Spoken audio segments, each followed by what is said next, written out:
नमस्कार दोस्तों, अगर आपको भी भारत और इंग्लैंड के बीच में खेले जा रहे 5वें टेस्ट मैच के दूसरे दिन का महामुकाबला पसंद आया हो तो हमारी इस वीडियो को दिल से एक लाइक जरूर कीजिएगा। आज के इस वीडियो का लाइक टारगेट सिर्फ और सिर्फ 400 लाइक्स है, तो लाइक करना तो बिल्कुल भी मत भूलिएगा। अब आपका ज्यादा समय ना लेते हुए फटाफट दूसरे दिन के सुपर एक्साइटिंग हाइलाइट्स को दिखाते हैं। दोस्तों, जैसा कि आप सभी को पता है कि इंग्लैंड के ऐतिहासिक ओवल के मैदान पर भारत और इंग्लैंड के बीच टेस्ट सीरीज का 5वां यानी कि अंतिम महामुकाबला खेला जा रहा है। इस महामुकाबले में इंग्लैंड की टीम ने टॉस जीतकर गेंदबाजी करने का फैसला किया था, जो कि काफी अच्छा साबित हुआ। पहले बल्लेबाजी करने के लिए उतरी भारतीय टीम की शुरुआत ज्यादा अच्छी नहीं रही, लेकिन इसके बाद करुण नायर और वॉशिंगटन सुंदर ने मिलकर टीम इंडिया की पारी को संभाल लिया। करुण नायर ने मुश्किल हालात में शानदार बल्लेबाजी का नजारा पेश किया और उन्होंने तूफानी अर्धशतक ठोककर टीम इंडिया के स्कोर को 200 रनों के पास पहुंचा दिया। दूसरे दिन का खेल खत्म होने तक भारतीय टीम का स्कोर 6 विकेट के नुकसान पर 204 रन था। करुण नायर 52 रनों की पारी खेलकर मैदान पर डटे हुए थे, जबकि वॉशिंगटन सुंदर 19 रन बनाकर उनका साथ दे रहे थे। दूसरे दिन का खेल शुरू हुआ तो इंग्लैंड की रणनीति यही थी कि भारतीय टीम की पारी को जल्दी समाप्त किया जाए, जबकि नायर और सुंदर दोनों खिलाड़ियों ने टीम इंडिया के स्कोर को आगे बढ़ने का पूरा मन बना लिया था। दूसरे दिन के खेल शुरू होते ही इंग्लैंड के कप्तान ऑली पॉप ने बॉलिंग अटैक पर जोश टंग को लगाया। उनके सामने स्ट्राइक पर मौजूद थे करुण नायर। शानदार बल्लेबाजी करते हुए उन्होंने पहली ही गेंद को लेग साइड में धकेल दिया और गेंद तेजी से बाउंड्री को पार करते हुए 4 रनों के लिए चली गई। फिर अगली गेंद पर उन्होंने सिंगल लिया और अब स्ट्राइक पर आ चुके थे वॉशिंगटन सुंदर। स्ट्राइक पर आते ही सुंदर ने भी शानदार बल्लेबाजी का नजारा पेश किया और 5वीं गेंद पर सनसनाता हुआ चौका लगाकर टीम इंडिया के स्कोर को रॉकेट के रफ्तार से आगे बढ़ाया। जोश टटंग का यह ओवर इंग्लैंड के लिए काफी महंगा साबित हुआ। उन्होंने अपने इस ओवर में 9 रन लुटा दिए। भारतीय टीम का स्कोर 6 विकेट के नुकसान पर 213 रन था। दोस्तों, आज तो करुण और सुंदर दोनों बल्लेबाज जबरदस्त फॉर्म में दिखाई दे रहे थे। फॉर्म 66वें ओवर में इंग्लैंड की तरफ से गेंदबाजी करने के लिए आए विकेट की तलाश में गस एडकिंसन ने करुण नायर को खूब चकमा दिया। ओवर की दूसरी गेंद उनके पैर पर लगी, लेकिन गेंद लेग स्टंप को मिस कर रही थी और इस तरीके से नायर को जीवनदान मिल गया। गस एडकिंसन ने इस ओवर में करुण नायर को पूरी तरीके से जकड़ कर रखा और उन्हें एक रन के लिए तरसा दिया। यहाँ पर नायर एक भी रन नहीं जोड़ सके, लेकिन वह अपना विकेट बचाने में पूरी तरीके से कामयाब हो गए। 70वें ओवर में इंग्लैंड के कप्तान ऑली पोप ने जोश टंग के ऊपर भरोसा जताया और गेंद को उनके हाथों में थमा दिया। इस बार ओवर की पहली ही गेंद इंग्लैंड की मिस फील्डिंग की वजह से बाउंड्री को पार कर गई और भारतीय टीम को 4 एक्स्ट्रा रन मिल गए। फिर अगली गेंद पर सुंदर ने सिंगल लिया। अब स्ट्राइक करुण नायर के पास आ चुकी थी, लेकिन दोस्तों तभी खतरनाक गेंदबाजी करते हुए जोश टंग ने ओवर की 5वीं गेंद पर करुण नायर को अपना शिकार बनाया और उन्हें एलबीडब्ल्यू करके टीम इंडिया को तगड़ा झटका दे दिया। करुण टीम इंडिया के लिए 8 चौकों की सहायता से 57 रनों की पारी खेलकर वापस लौट गए और टीम इंडिया का 7वां विकेट गिर गया। करुण नायर क्या विकेट गिरने के बाद वॉशिंगटन सुंदर का साथ देने के लिए मैदान पर उतरे आकाशदीप। इंग्लैंड की तरफ से 68वां ओवर लेकर आए एक बार फिर से गस एटकिंसन। ओवर की तीसरी गेंद पर वॉशिंगटन सुंदर ने चीते की रफ्तार से दौड़कर 2 रन पूरे कर लिए और स्ट्राइक अपने पास ही रखा, लेकिन अगली ही गेंद पर वह गस एटकिंसन का शिकार हो गए और गेंद उनके बल्ले से लगकर सीधा जैमी ओवर्टन के हाथों में चली गई। इस तरीके से टीम इंडिया का 8वां विकेट गिर गया और वॉशिंगटन सुंदर 3 चौकों की सहायता से 26 रन बनाकर बेहद निराश मन से वापस लौट गए। अब टीम इंडिया की पारी को संभाल रहे थे आकाशदीप और मोहम्मद सिराज। टीम इंडिया के लगातार विकेट गिरते चले गए, इसीलिए दोनों खिलाड़ियों के चेहरे पर दबाव साफ झलक रहा था। 70वें ओवर में गस एटकिंसन ने मोहम्मद सिराज को क्लीन बोल्ड कर दिया। सिराज बिना खाता खोले ही अपना विकेट गवा बैठे और टीम इंडिया का 9वां विकेट गिर गया। इसके बाद प्रसिद्ध कृष्णा बल्लेबाजी करने के लिए उतरे, लेकिन गस एटकिंसन की खतरनाक गेंदबाजी के सामने वह भी मैदान पर नहीं टिक सके और गेंद उनके बल्ले का किनारा लेते हुए सीधा विकेट कीपर जैमी स्मिथ के हाथों में चली गई।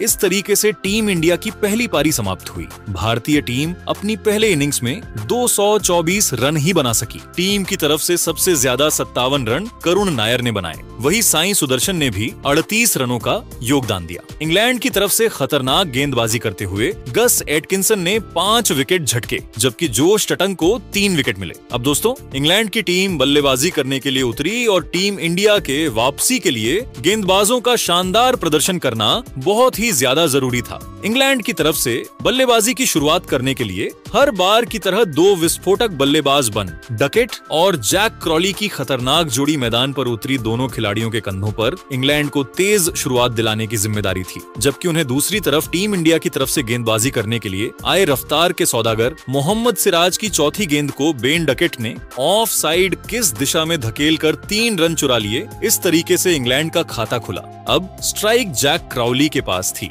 आते ही उन्होंने ओवर की अंतिम गेंद पर तगड़ा चौका लगा दिया। पहले ओवर में दोनों बल्लेबाजों ने मिलकर 8 रन बना दिए और इंग्लैंड को शानदार शुरुआत दिलाई। टीम इंडिया के कप्तान शुभमन गिल ने दूसरे ओवर में गेंदबाजी करने के लिए आकाशदीप को भेज दिया। आकाश ने शानदार गेंदबाजी का नजारा पेश करते हुए बेन डकेट और जैक क्राउली को खूब चकमा दिया और उन्हें 1-1 रन के लिए तरसा दिया। इंडिया की तरफ से तीसरा ओवर लेकर एक बार फिर से मोहम्मद सिराज आए, लेकिन इस बार जैक क्राउली ने उनकी जमकर धुनाई कर दी। ओवर की पहली गेंद पर बन डकेट ने सिंगल लेकर स्ट्राइक जैक क्राउली को दे दिया और स्ट्राइक पर आते ही जैक क्राउली ने लगातार 2 जबरदस्त चौके लगाकर इंग्लैंड के स्कोर को रॉकेट के रफ्तार से आगे बढ़ाया। दूसरे ओवर में सिराज ने 9 रन लुटा दिए और इंग्लैंड का स्कोर 18 रनों तक पहुंच गया। चौथे ओवर में टीम इंडिया के कप्तान शुभमन गिल ने एक बार फिर से आकाशदीप के ऊपर भरोसा जताया और बैंडबाजी करने के लिए उनको भेज दिया। इस बार आकाश ने इतनी खतरनाक गेंदबाजी किया कि बन डकेट के होश उड़ गए और वह संभल कर बल्लेबाजी करते हुए अपना विकेट बचाने में लगे हुए थे। लेकिन ओवर की अंतिम गेंद पर उन्होंने गगनचुंबी लगाकर इंग्लैंड के स्कोर को 24 रनों तक पहुंचा दिया। टीम इंडिया की तरफ से 5वां ओवर लेकर आए मोहम्मद सिराज ने शुरुआती 4 गेंदों में एक भी रन नहीं बनने दिया, लेकिन 5वीं गेंद पर जैक क्राउली ने जबरदस्त चौका झड़कर इंग्लैंड के स्कोर को तेजी से आगे बढ़ाया। 6वें ओवर में बन डकेट ने तूफान मचाकर रख दिया, जहां पर टीम इंडिया की तरफ से गेंदबाजी कर रहे थे आकाशदीप। ताबड़तोड़ अंदाज में बल्लेबाजी करते हुए बन डकेट ने ओवर की दूसरी गेंद पर तगड़ा चौका लगाया। फिर चौथी गेंद को भी उन्होंने चौके में तब्दील कर दिया। इसके बाद भी उनका तूफान रुकने का नाम नहीं लिया और 5वीं गेंद पर एक और खतरनाक चौका लगाकर आकाशदीप को घुटने टेकने के लिए मजबूर कर दिया। बेन डकेट ने आकाशदीप की बखिया उधेड़ते हुए इस ओवर में अकेले 12 रन जोड़कर इंग्लैंड के स्कोर को 40 रनों तक पहुंचा दिया। दोस्तों, जैक क्राउली और बेन डकेट दोनों बल्लेबाज पूरी तरीके से मैदान पर सेट हो चुके थे और इंग्लैंड के स्कोर को तेजी से आगे बढ़ा रहे थे, जबकि दूसरी तरफ टीम इंडिया को लगातार विकेट की तलाश थी। 7वें ओवर में टीम इंडिया के कप्तान शुभमन गिल ने रणनीति बनाई और फील्डिंग में बदलाव किया। साथ ही बॉलिंग अटैक पर मोहम्मद सिराज को लगाया, लेकिन जैक क्राउली ने ओवर की पहली ही गेंद पर तगड़ा चौका लगाकर टीम इंडिया की सारी रणनीतियों पर पानी फेर दिया। इसके बाद चौथी गेंद पर उन्होंने सिंगल लिया। अब स्ट्राइक पर आ चुके थे बेन डकेट। स्ट्राइक पर आते ही उन्होंने ओवर की अंतिम गेंद पर खतरनाक लगा दिया। अब इंग्लैंड का स्कोर 50 रनों के पार पहुंच चुका था। अगले ओवर में टीम इंडिया की गेंदबाजी में बदलाव देखने को मिला और कप्तान शुभमन गिल ने बॉलिंग करने के लिए प्रसिद्ध कृष्णा को बुला लिया, लेकिन प्रसिद्ध भी जैक क्राउली की खतरनाक गेंदबाजी के सामने घुटने टेकते हुए नजर आए। जैक क्राउली ने शानदार बल्लेबाजी करते हुए इस ओवर में 2 तगड़े चौके लगाए। इस तरीके से प्रसिद्ध गई टीम इंडिया को विकेट नहीं दिला सके और 8 रन खर्च करके निराशा मन से वापस लौट गए। जैक क्राउली और बेन डकेट दोनों बल्लेबाज जबरदस्त फॉर्म में दिखाई दे रहे थे और टीम इंडिया के हर गेंदबाज की जमकर धुनाई कर रहे थे। 11वें ओवर में टीम इंडिया की तरफ से विकेट की तलाश में आकाशदीप ने गेंदबाजी किया, लेकिन यहाँ भी दोनों खिलाड़ियों का बल्ला रुकने का नाम नहीं लिया। जहाँ एक तरफ बन डकेट ने ओवर की पहली गेंद पर चौका लगाया, तो वहीं जैक क्राउली ने ओवर की आखिरी 2 गेंदों पर लगातार 2 चौके लगाकर आकाशदीप की धज्जियां उड़ाकर रख दी। दोस्तों, दोनों खिलाड़ियों ने मिलकर इंग्लैंड के स्कोर को 92 रनों तक पहुंचा दिया। तभी 13वें ओवर में खतरनाक गेंदबाजी करते हुए आकाशदीप ने बन डकेट को अपने जाल में फंसाया और ध्रुव जुड़ैल के हाथों कैच पकड़वाकर उन्हें पवेलियन का रास्ता दिखा दिया। इस तरीके से इंग्लैंड का पहला विकेट गिरा बन डकेट के रूप में। डकेट 43 रनों की पारी खेलकर वापस लौट गए। बन डकेट का विकेट गिरने के बाद इंग्लैंड की तरफ से बल्लेबाजी करने के लिए उतरे ऑली पॉप। आकाशदीप ने अपने इस ओवर में 1 रन खर्च करके बेन डकेट के रूप में टीम इंडिया को पहली सफलता दिलाई। अगले ओवर में टीम इंडिया की तरफ से गेंदबाजी करने के लिए आई प्रसिद्ध कृष्णा, लेकिन ऑली पॉप चेहरे पर विकेट गिरने का दबाव बिल्कुल भी नहीं दिख रहा था। और उन्होंने ओवर की चौथी गेंद पर शानदार चौका लगाकर अपना खाता खोला। इंग्लैंड का स्कोर 100 रनों के बेहद करीब पहुंच चुका था। टीम इंडिया की तरफ से 15वां ओवर लेकर आया। आकाशदीप ओवर की पहली गेंद पर जैक क्राली ने सिंगल लेकर स्ट्राइक ऑली पॉप को दे दिया। ताबड़तोड़ अंदाज में बल्लेबाजी करते हुए ऑली पॉप ने ओवर की चौथी गेंद को लेग साइड में धकेल दिया। हालांकि शानदार फील्डिंग करते हुए सिराज ने गेंद को रोक दिया, लेकिन तब तक ऑली पॉप ने दौड़कर 3 रन पूरे कर लिए। अगली गेंद पर जैक क्राली ने चौका लगा दिया। इसी के साथ उन्होंने अपने टेस्ट करियर का 19वां अर्धशतक ठोक दिया। दोस्तों, मुकाबला आगे बढ़ता गया और दोनों खिलाड़ी मैदान पर डटे रहे। शानदार बल्लेबाजी करते हुए जैक क्राली और ऑली पॉप ने इंग्लैंड के स्कोर के 109 रनों तक पहुंचा दिया। इसी के साथ लंच ब्रेक हो चुका था। लंच होने तक जैक क्राली 52 रन बनाकर मैदान पर डटे हुए थे, जबकि ऑली पॉप 12 रन बनाकर उनका साथ दे रहे थे। इसके बाद दूसरे सेशन के दूसरे ही ओवर में प्रसिद्ध ने भारत के लिए एक बड़ा मौका बनाया। गेंद उनके हाथ से निकली, ऑफ स्टंप के बाहर की तरफ पिच हुई और ऑली पॉप ने उस पर शॉट खेलने की कोशिश की, लेकिन गेंद ने बल्ले का मोटा बाहरी किनारा लिया और सीधी गई गली में फील्डिंग कर रहे साई सुदर्शन की ओर। सुदर्शन ने डाइव लगाई, लेकिन गेंद उनके दोनों हाथों के बीच से निकलकर 4 रनों के लिए चली गई। ये एक बहुत बड़ा मौका था। ये एक अहम विकेट हो सकता था। हालांकि भारतीय गेंदबाजों ने हार नहीं मानी।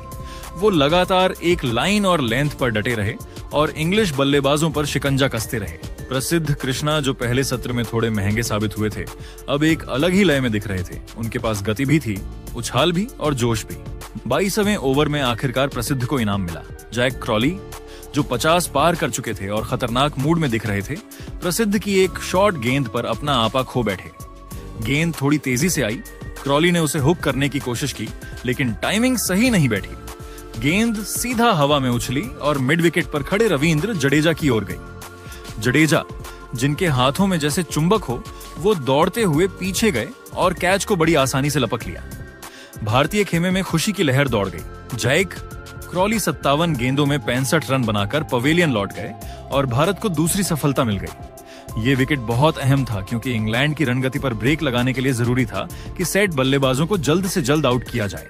जैक क्राली के आउट होने के बाद इंग्लैंड के सबसे अनुभवी बल्लेबाज जो रूट क्रीज पर आए, रूट मैदान पर आए तो माहौल शांत था, लेकिन कुछ ही ओवरों में वो तूफानी हो गया। प्रसिद्ध कृष्णा गेंदबाजी कर रहे थे और एक गेंद के बाद जो रूट सिंगल लेने के लिए दौड़े, उसी समय प्रसिद्ध अपने फॉलो थ्रू में थे और अनजाने में रूट के रास्ते में आ गए। रूट को यह बिल्कुल पसंद नहीं आया। उन्होंने रन पूरा करने के बाद सीधा प्रसिद्ध की ओर रुख किया और कुछ तीखे शब्द कहे। रूट का चेहरा साफ बता रहा था कि वो गुस्से में है। वो हाथ हिला रहे थे, आंखों में नाराजगी थी और अंदाज काफी एनिमेटेड था। प्रसिद्ध भी पीछे हटने वालों में से नहीं थे। उन्होंने भी पलटकर जवाब दिया। दोनों के बीच कहासुनी शुरू हो गई। तभी अंपायर बीच में आए, लेकिन हैरानी की बात यह थी कि उन्होंने प्रसिद्ध को ही फटकार लगा दी। ये देखकर केएल राहुल का पारा चढ़ गया। राहुल ने अंपायर से सीधा सवाल किया, क्या हम बस गेंदबाजी करें और घर चले जाएं? अगर सामने वाला कुछ कहे तो हम जवाब भी न दें। ये एक छोटा सा वाकया था, लेकिन उसने पूरे भारतीय खेमे को ऊर्जा से भर दिया। प्रसिद्ध और राहुल दोनों में जो जुनून दिखा, वो साफ बता रहा था कि टीम इंडिया लड़ने के मूड में है। ड्रामा के कुछ ही मिनटों बाद भारत को अगली सफलता मिली। मोहम्मद सिराज गेंदबाजी पर थे और सामने ऑली पॉप। सिराज ने एक अच्छी लेंथ की गेंद डाली, जो पिच होने के बाद अंदर की ओर तेजी से मूव हुई। पोप पूरी तरह से बीट हो गए। गेंद सीधा पैड्स पर लगी। अपील जोरदार थी, लेकिन अंपायर ने ना में सिर हिला दिया। सिराज ने तुरंत शुभमन गिल से रिव्यू लेने की अपील की। गिल थोड़े संकोच में थे, लेकिन सिराज की नजर और आत्मविश्वास ने उन्हें मना लिया। आखिरी सेकंड पर गिल ने DRS लिया और ये फैसला भारत के पक्ष में गया। रिप्ले में साफ दिखा कि गेंद सीधा मिडिल स्टंप को हिट कर रही थी। अंपायर का फैसला पलट गया और भारत को तीसरी सफलता मिल गई। सिराज का जश्न देखने लायक था। पूरी टीम इंडिया इस विकेट का जश्न मना रही थी। ऑली पॉप 22 रन बनाकर लौट गए और इंग्लैंड का स्कोर 142 पर 3 विकेट हो गया। इसके बाद बल्लेबाजी के लिए आए हैरी ब्रूक और दूसरे छोर पर थे जो रूट। लेकिन भारत के गेंदबाज अब पूरी तरह से नियंत्रण में थे। रणगति, जो पहले 6 से ऊपर चल रही थी, अब रेंगते हुए 2 से 3 के बीच आ गई थी। रूट और ब्रूक जैसे तकनीकी बल्लेबाज भी रन बनाने के लिए जूझते नजर आ रहे थे। जो रूट और हैरी ब्रूक संभलकर खेल रहे थे। कोई भी जल्दबाजी नहीं, कोई जोखिम नहीं, मगर इसी दौरान एक गेंदबाज था जो लगातार जो रूट को परेशान कर रहा था। वो था प्रसिद्ध कृष्णा। प्रसिद्ध की गेंदों पर रूट कई बार बीट हुए। उनकी लेंथ और मूवमेंट ने रूट को परेशान कर दिया, लेकिन रूट थे कि टिके हुए थे। लेकिन जो काम प्रसिद्ध कृष्णा नहीं कर पाए वो कर दिखाया मोहम्मद सिराज ने। सिराज की गेंदबाजी में आज एक अलग ही धार थी। उन्होंने रूट को बेहतरीन तरीके से सेटअप किया। एक शानदार गुड लेंथ गेंद जो तेजी से अंदर की ओर मूव हुई और रूट को पूरी तरह बीट करते हुए सीधे पैड्स पर जा लगी। सिराज को अंदाजा था ये विकेट पक्का है। उन्होंने बिना एक सेकंड गवाए सीधा जश्न मनाना शुरू कर दिया। अपील की भी जरूरत नहीं पड़ी। अंपायर ने उंगली उठा दी। रूट ने DRS जरूर लिया मगर बर्बाद गया। गेंद साफ तौर पर स्टंप्स पर लग रही थी, जो रूट 29 रन बनाकर पवेलियन लौट गए। इंग्लैंड का चौथा विकेट 175 रन के स्कोर पर गिरा और यहीं से मैच की रफ्तार बदलनी शुरू हुई। रूट के आउट होने के बाद बल्लेबाजी करने आए जैकब बेटेल, लेकिन वे ज्यादा देर तक टिक नहीं पाए। सिराज ने उन्हें भी फंसाने का प्लान तैयार कर लिया था। उन्होंने पहले कुछ शॉर्ट गेंदें फेंकी, एक तरह से बेटेल को झांसा दिया और फिर अचानक एक तेज सटीक यॉर्कर दाग दी। गेंद सीधे जाकर उनके पैड्स पर लगी और इस बार भी सिराज को अपील करने की जरूरत नहीं पड़ी। सीधा जश्न। अंपायर ने उंगली उठा दी और बेटेल सिर्फ 6 रन बनाकर आउट हो गए। इंग्लैंड का स्कोर अब 195 रन पर 5 विकेट हो चुका था और सिराज का यह स्पेल टीम इंडिया के लिए सोने पर सुहागा बनता जा रहा था। अब हैरी ब्रूक का साथ देने क्रीज पर आए जेमी स्मिथ। इंग्लैंड को इस जोड़ी से उम्मीद थी कि वो टीम को संभाल लेगी, मगर प्रसिद्ध कृष्णा ने यहां फिर से कमाल दिखाया। उन्होंने एक तेज और उछाल लेती गेंद डाली जो बल्लेबाज के बल्ले का किनारा लेते हुए स्लिप की दिशा में निकल गई। KL राहुल जो स्लिप में फील्डिंग कर रहे थे, उन्होंने एक शानदार कैच पकड़ा। गेंद उनके सिर के ऊपर से तेजी से निकल रही थी, लेकिन राहुल ने गजब की फुर्ती दिखाते हुए कैच लपक लिया। जेमी स्मिथ सिर्फ 8 रन बनाकर आउट हुए और इंग्लैंड का स्कोर अब 215 रन पर 6 विकेट हो चुका था। अब क्रीज पर आए जेमी ओवर्टन। पहली ही गेंद पर उनके खिलाफ अपील हुई। अंपायर ने नॉट आउट दिया और भारत ने DRS लिया, मगर इस बार गेंद ऑफ स्टंप से बाहर जा रही थी, इसलिए निर्णय भारत के खिलाफ गया। मगर प्रसिद्ध ने हार नहीं मानी। अगली ही गेंद उन्होंने अंदर की ओर मूव होती फुल लेंथ गेंद डाली जो सीधा ओवर्टन के पैड्स पर जा लगी। इस बार भी कोई संदेह नहीं, आउट। DRS भी नहीं बचा सके ओवर्टन को और वो खाता भी नहीं खोल पाए। इंग्लैंड का 7वां विकेट भी 215 पर गिरा। जैसे ही 7वां विकेट गिरा, चाय ब्रेक की घोषणा हो गई और इस सेशन के हीरो थे भारत के 2 तेज गेंदबाज, मोहम्मद सिराज और प्रसिद्ध कृष्णा। उन्होंने न केवल इंग्लैंड की पारी को रोका, बल्कि लगातार विकेट निकालते रहे और मैच को वापस संतुलन में ले आए। पहले सेशन में इंग्लैंड ने जिस तरह से बासबॉल अंदाज में बल्लेबाजी की थी, ऐसा लग रहा था कि भारत कहीं पीछे ना छूट जाए। लेकिन दूसरे सेशन में भारतीय गेंदबाजों ने अपनी लाइन लेंथ को कसा, विकेट टू विकेट गेंदबाजी की और बैटर्स को कोई खुली जगह नहीं दी। इस सेशन में सबसे चमकते सितारे रहे सिराज। उन्होंने लगातार 8 ओवर फेंके और 3 बेहद अहम विकेट चटकाए। इस सेशन ने फिर से साबित कर दिया कि टेस्ट क्रिकेट क्यों सबसे खास फॉर्मेट है, पल भर में बाजी पलट सकती है। इसके बाद तीसरे सेशन की शुरुआत हुई। हैरी ब्रूक पहले ही सेटल हो चुके थे और हर गेंद को परखते हुए खेल रहे थे। वहीं एटकिंसन ने भी खुद को संभाल रखा था। धीरे धीरे दोनों ने मिलकर भारत के स्कोर को पार किया और इंग्लैंड को छोटी सी बढ़त दिला दी। लेकिन फिर हुआ वो जिसका भारतीय फैंस को इंतजार था। प्रसिद्ध कृष्णा ने अपना जादू दिखाया। उन्होंने एटकिंसन को ऐसी गेंद फेंकी जो ऑफ स्टंप के बाहर पिच हुई और मिड ऑन की दिशा में गई। एटकिंसन ने ड्राइव मारने की कोशिश की, लेकिन गेंद बल्ले के ऊपरी किनारे से लगकर हवा में चली गई और वहां खड़े आकाशदीप ने बेहतरीन कैच लपका। इंग्लैंड को मिला 8वां झटका और भारतीय खेमे में जोश की लहर दौड़ गई। अब क्रीज पर आए इंग्लैंड के आखिरी बल्लेबाज जोश टंग। इस बात की पुष्टि हो चुकी थी कि क्रिस वॉक्स इस टेस्ट से बाहर हो चुके हैं, यानी इंग्लैंड की बल्लेबाजी की आखिरी जोड़ी मैदान पर थी। दूसरी ओर हैरी ब्रूक अकेले खड़े थे। उन्होंने मोर्चा संभाल लिया और अपने अनुभव का पूरा फायदा उठाते हुए एक छोर थामे रखा। एक समय तो उन्होंने मोहम्मद सिराज को स्वीप करते हुए लंबा छक्का भी जड़ दिया। गेंद सीधी गई लॉन्ग लेग की बाउंड्री के पार। उन्होंने 57 गेंदों में शानदार अर्धशतक पूरा किया और संकेत दिया कि वे इंग्लैंड को सम्मानजनक बढ़त तक पहुंचाना चाहते हैं। लेकिन एक बात वो भूल गए, सामने मोहम्मद सिराज खड़े थे। सिराज ने फुल लेंथ पर एक आग उगलती गेंद फेंकी जो ऑफ स्टंप पर पिच होकर अंदर की ओर आई। ब्रूक इसे खेलने गए, लेकिन गेंद ने बल्ले और पैड के बीच रास्ता बना लिया और सीधे स्टंप्स को उड़ा दिया। और इसके साथ ही इंग्लैंड की पारी 247 रन पर सिमट गई। हैरी ब्रूक 53 रन बनाकर आउट हुए। ये वही इंग्लैंड था जिसने बिना विकेट खोए 92 रन बना लिए थे। लेकिन उसके बाद जो भारत की गेंदबाजी का तूफान आया, उसने मैच का पूरा नक्शा बदल डाला। इस वापसी का श्रेय जाता है मोहम्मद सिराज और प्रसिद्ध कृष्णा को, जिन्होंने 4-4 विकेट झटके और इंग्लिश बल्लेबाजों की कमर तोड़ दी। आकाशदीप को भी एक सफलता मिली। सिराज अब इस सीरीज में सबसे ज्यादा विकेट लेने वाले गेंदबाज बन चुके हैं। उन्होंने इस सीरीज में 18 विकेट झटके। अब बारी थी भारत की दूसरी पारी की। यशस्वी जायसवाल और केएल राहुल ओपनिंग करने उतरे। इंग्लैंड की बढ़त छोटी थी, लेकिन भारत को सधी शुरुआत चाहिए थी। दोनों बल्लेबाज सतर्कता के साथ खेले, लेकिन जायसवाल के इरादे बिल्कुल अलग थे। जैसे ही उन्होंने एटकिंसन के ओवर में हाथ खोले तो मैदान में चौकों की बारिश शुरू हो गई। तीसरे ओवर में जायसवाल ने एटकिंसन को 3 चौके जड़ दिए। पहला चौका स्ट्रेट ड्राइव, दूसरा कवर के ऊपर से और तीसरा बैकफुट से पॉइंट की दिशा में। उन्होंने बेसबॉल का जवाब अपने जैज बॉल अंदाज में देना शुरू किया। जायसवाल ने अगले ओवर में टंग को एक शानदार कट शॉट और फिर 5वें ओवर में 2 और चौके एटकिंसन के खिलाफ जड़ा। महज 5 ओवर में ही भारत ने 26 रन बटोर लिए और इंग्लैंड पर मानसिक बढ़त बना ली। अब बारी थी राहुल की। उन्होंने भी टंग की एक फुल लेंथ बॉल पर शानदार कवर ड्राइव खेला, बिल्कुल क्लासिक स्टाइल में। गेंद सीधी बाउंड्री के बाहर। फिर आया जायसवाल का धमाका। ओवरटन को उन्होंने स्टेप आउट करते हुए ऐसा छक्का मारा कि गेंद हवा में तैरती हुई पॉइंट के पार गई। लेकिन फिर 10वें ओवर में जोश टंग ने केएल राहुल को बाहर की ओर मूव होती गेंद फेंकी। राहुल ने इसे छेड़ने की कोशिश की और गेंद ने बल्ले का किनारा लिया और स्लिप में सीधा चली गई। केएल राहुल सिर्फ 7 रन बनाकर आउट हो गए। भारत का स्कोर था 46 रन पर 1 विकेट। अब यशस्वी जायसवाल का साथ देने मैदान पर उतरे। युवा बल्लेबाज साई सुदर्शन, दोनों बाएं हाथ के बल्लेबाजों ने मिलकर संभल कर शुरुआत की और धीरे धीरे पारी को मजबूती देने लगे। इंग्लिश गेंदबाजों की लाइन लेंथ सधी हुई थी, लेकिन जायसवाल के इरादे पहले दिन से ही आक्रामक थे। इसी बीच मैच में एक रोमांचक मोड़ आया जब जोश टंग की एक शॉर्ट बॉल पर यशस्वी जायसवाल ने अपर कंट्रोल पुल खेलने की कोशिश की। गेंद बल्ले से लगकर सीधा लॉन्ग लेग की ओर गई, जहां लियाम डॉसन खड़े थे। कैच सीधा हाथों में गया, लेकिन डॉसन ने भीड़ में शायद गेंद को आखिरी पल में खो दिया और वो आसान सा कैच उनके हाथ से छूट गया।